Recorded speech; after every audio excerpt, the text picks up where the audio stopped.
मुंबई जा रहे हैं, पटना के बाद एक बड़ी रैली मुंबई में। देखिए, लोकतंत्र का जो सबसे बड़ा महापर्व जो है उसकी शुरुआत हो गई है और हम लोग बहुत ही कॉन्फिडेंट हैं और पूरी तैयारी हम लोगों की हो चुकी है।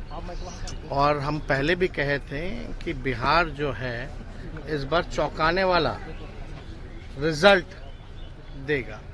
हालांकि बहुत सारे टीवी चैनलों ने अपना सर्वे किया है, उनका काम है, उनका प्रोफेशन है, लेकिन चौंकाने वाला शब्द इसलिए हम कह रहे हैं कि जो अंडर करंट जो है लोगों में, खासतौर पे बिहार के लोगों पर, दो चीजें देख रही है। 17 साल बनाम 17 महीने और दूसरा केंद्र सरकार के 10 साल में बिहार के लिए क्या किया।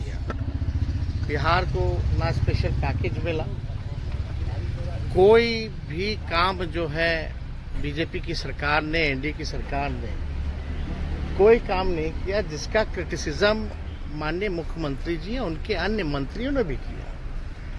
और हम लोगों का तो पुराना जो मांग रहा, जो हम लोगों ने आरक्षण बढ़ाया था महागठबंधन के लोगों ने, जो 75% की जो सीमा की थी भाई, उसको शेड्यूल 9 में करने का, वो भी कोई काम नहीं किया। अब भाजपा में जाते ही मुख्यमंत्री जी कुछ बोल नहीं पा रहे।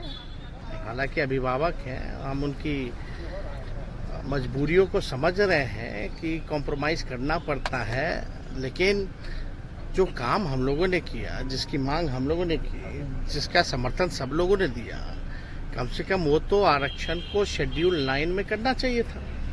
उस पर भी कोई चर्चा नहीं करते ये लोग। ना 15 लाख रुपए आए, क्या हुआ नहीं हुआ, इसके बारे में भी कोई चर्चा नहीं। पूरे भारत सरकार में जितनी पक्की नौकरियां, सरकारी नौकरियां मिली होंगी, हम चैलेंज करते हैं केंद्र सरकार को कि हमारे 17 महीने में उससे ज्यादा अगर भारत सरकार ने नौकरी दी है तो बताओ। तो असली मुद्दा ना महंगाई कम हुई, ना किसानों की समस्या को इन्होंने दूर किया, और खास तौर पे बिहार को आगे बढ़ाने के लिए, क्योंकि ये सबका मानना है पिछड़े राज्य, बिहार के अलावा भी और भी पिछड़े राज्य हैं। अगर बिहार जैसे राज्य अगर आगे ये बढ़ाने में सहयोग नहीं करेंगे तो भारत कैसे आगे बढ़ेगा। दूसरी बात, 40 में से 39 सीटें इनको मिला पिछले बार। ये 39 सांसदों ने अपने अपने लोकसभा क्षेत्रों में कौन सा ऐसा काम कर दिया, कौन सा ऐसा कारखाना केंद्र सरकार ने यहां लगवाया। हम लोग 17 महीने थे तो 50,000 करोड़ का एमओयू निवेश जो है, इन्वेस्टमेंट, उसका हम लोगों ने करवाया था, जो यहाँ इन्वेस्टर मीट हुआ था।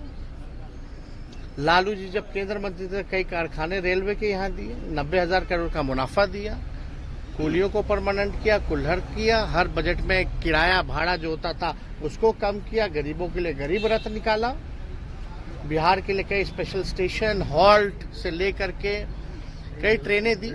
तो ये काम तो बताना पड़ेगा ना कि भाई काम पे ना वोट मिलेगा। 400 की बात कर रहे हैं, वो चाहे तो 500 पार भी बात करें, 1000 भी करें, भाई उनका मुंह है, वो उनकी बात है। लेकिन हम तो भाई जो हकीकत है, जो सच्चाई है, जो जनता की बात है, उसी को हम कहेंगे। तो बिहार जो है, हम लोग पूरी तरीके से कॉन्फिडेंट है। बिहार जो है देश को दशा दिखाया है हमेशा। इस बार भी मुख्यमंत्री जी चले गए हों, लेकिन बिहार की जनता वहीं खड़ी है, भाजपा को रोक। सूचना दे दिया जाएगा। मुंबई अब तो हो ही गया। मुंबई में क्या आज बॉम्बे में है, राहुल गांधी जी ने खुद फोन करके निमंत्रण दिया था, तो आज हम लोग जा रहे हैं। और बताओ, 17 महीने में कोई पेपर लीक हुआ था क्या? और इसी को कहते हैं असल माफिया राज। अद्भुत है भाई, सरकार बदलते ही भाजपा जैसे आ गई सरकार में, एडमिट कार्ड के पीछे आंसर लिखा हुआ है। देश में ऐसा कहीं नहीं हुआ, ये अद्भुत।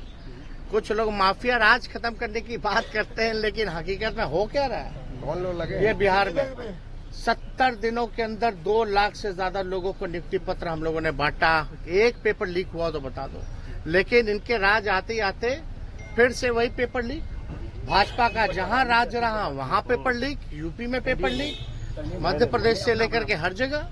अब बिहार में तो गजबे हो गया, एडमिट कार्ड लेके लोग जाते हैं, उसके पीछे ही उत्तर है। तो हम तो चाहेंगे कि इस बात को आप लोग भी समक्ष जो है रखने का काम कीजिए।